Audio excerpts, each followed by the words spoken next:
Okay, this is part 2 of the elimination method notes. So we're on the back of the page of notes if you're following along with a paper copy. So this example here, again, same as the previous ones. These equations don't have any opposite terms that are already nicely done for us, so you have a little bit of work to do first. Now remember, our goal is, and you get to choose, you either eliminate the x terms or you eliminate the y terms. It's completely up to you. You will still get to the same answer at the end.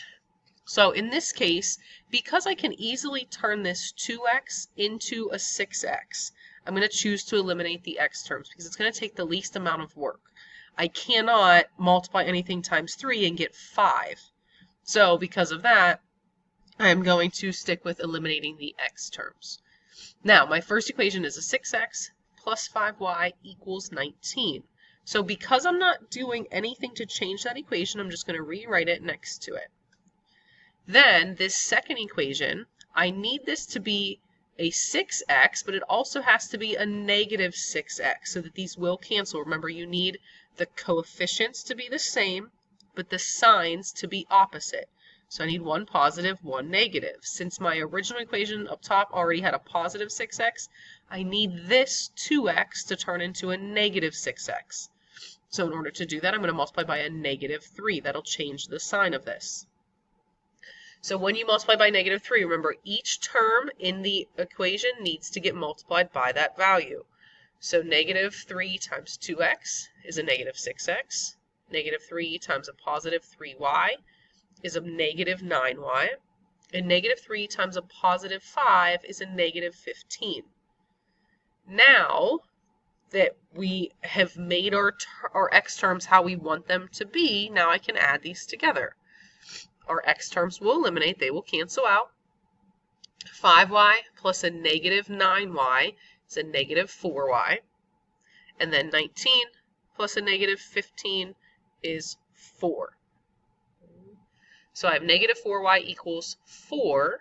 I'm going to divide both sides by a negative 4 so I can solve for y. So I get that y equals negative 1. Now remember again, our solution has to be an ordered pair.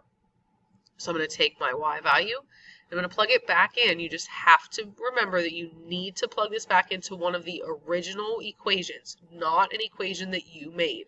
So it's got to go back into an original equation. So I have 6x plus 5 times my y value of negative 1 equals 19. 6x minus 5 equals 19. Solve your two-step equation, you end up with x equals 4. So our final solution is 4, negative 1. Okay, now on to the next example. In this case, again, neither one of our equations have opposite terms happening.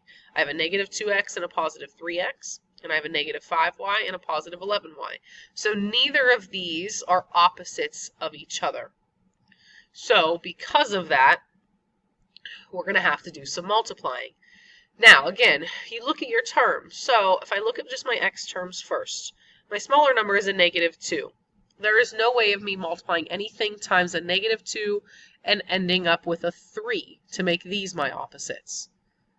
Also, though, I have a negative 5. Well, nothing times negative 5 is going to get me to an 11, so that those are opposites. So because I can't immediately get these to eliminate, instead of just multiplying one of the equations by something, I'm now going to have to multiply both of the equations by something. Now, this is where you get the most amount of options because, again, you can eliminate the x's or the y's, and it really doesn't matter what coefficient you turn these into as long as they are opposites of each other. So in this case, we just chose to eliminate the x terms. So I realized, well, a 2 and a 3, I could easily turn those both into a 6, right? I could have turned them both into a 12 if we wanted to, right? It doesn't matter what you turn it into as long as they are opposites of each other. So in this case, if I'm going to choose to make this a negative 6 and a positive 6, I need to multiply the top equation by 3 because 3 times 2 would give me my 6.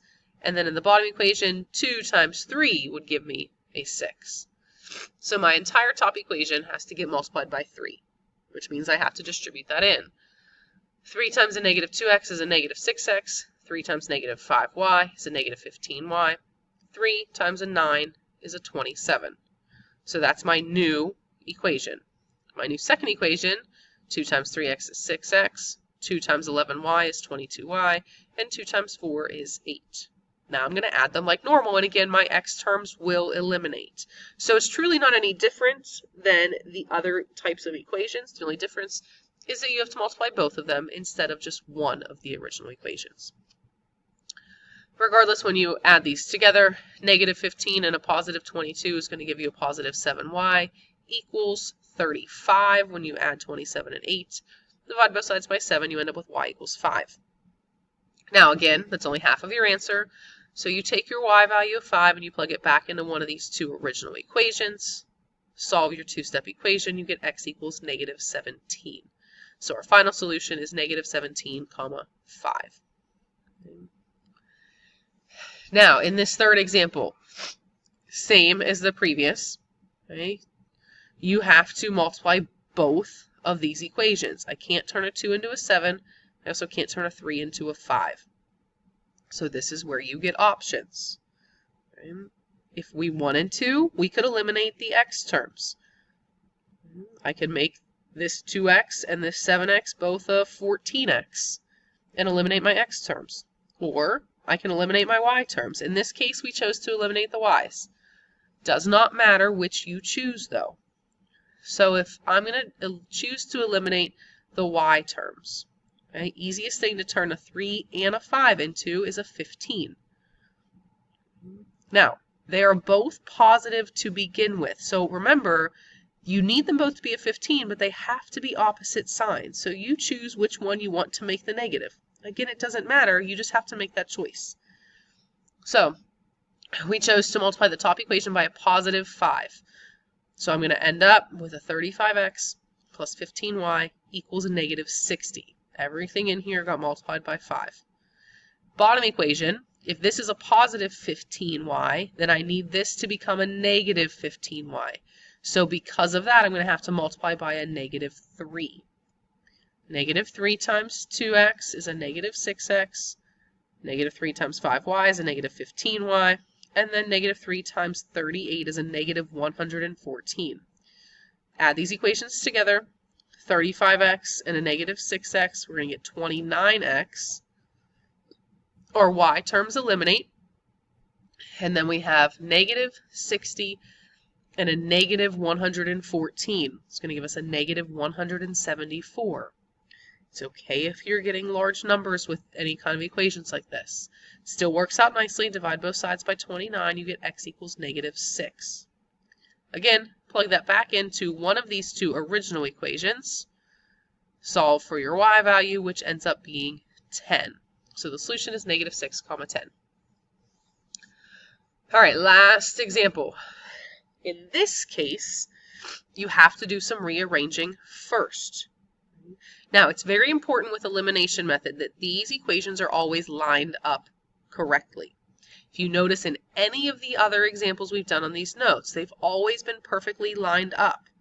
Our x terms, our y terms, and then our constants. Okay, same thing here. X terms, y terms, constants. They have to be lined up. They have to match when you write them. So if we look at these two equations, this first one I have 11x equals 20y plus 28, but it doesn't line up. Now my x terms are lined up, so that's okay, but my y terms are on opposite sides of the equal signs. Okay, this 20y is on the right side of the equal sign, this 4y is on the left side of the equal sign. So you have to make sure that everything is lined up first. If you get in the habit of always putting them in x, then y, then the constant, it'll make that rearranging a little bit easier for you because you're putting them in the consistent place. So my second equation is already x, y, and then the constant. So I'm good with that second equation. It can just get recopied. My first equation, though, I have my x term on the left side of the equal sign, but I need my y term on that side. So in order to do that, you have to move it to the other side, which again, remember, you have to do the opposite of what it is. So right now it's a positive 20y, we need to subtract 20y. My constant of 28 is already in the correct spot. It's on the right side of the equal sign, so we're good. So our new equation is 11x minus 20y equals 28. Second equation is 3x plus 4y equals 36. Now you're just going to do elimination exactly like normal, just took one additional step. So now we have to decide what can we eliminate. I obviously cannot multiply anything times 3 and get 11, but I can multiply something times 4 and turn it into a 20. They're already opposite signs, so that work is done for us. You don't have to multiply anything by a negative. So I'm just going to multiply this entire second equation by a 5. That 5 times 4 will give me the positive 20y that I need in order to make these y terms eliminate. So I still have 11x minus 20y equals 28. First equation didn't change. Second equation, everything is being multiplied by 5. So I have a 15x plus 20y equals 180. So everything in there got multiplied by 5. Now your 11x and 15x give you 26x. Y terms canceled. 28 plus 180 is 208. Divide both sides by 26. You end up with x equals 8. Then again, final step, just like always, you have to plug that back into one of the two original equations so that you can solve for your y value. So you plug it in. We chose the second equation. 3 times 8 plus 4y equals 36. 24 plus 4y equals 36. Two-step equation, subtract your 24, divide by 4, you end up with y equals 3. So your solution is 8, 3. Again, this was part 2 of the elimination method notes, which is your concept number 9, right, which is the last one before assessment 3.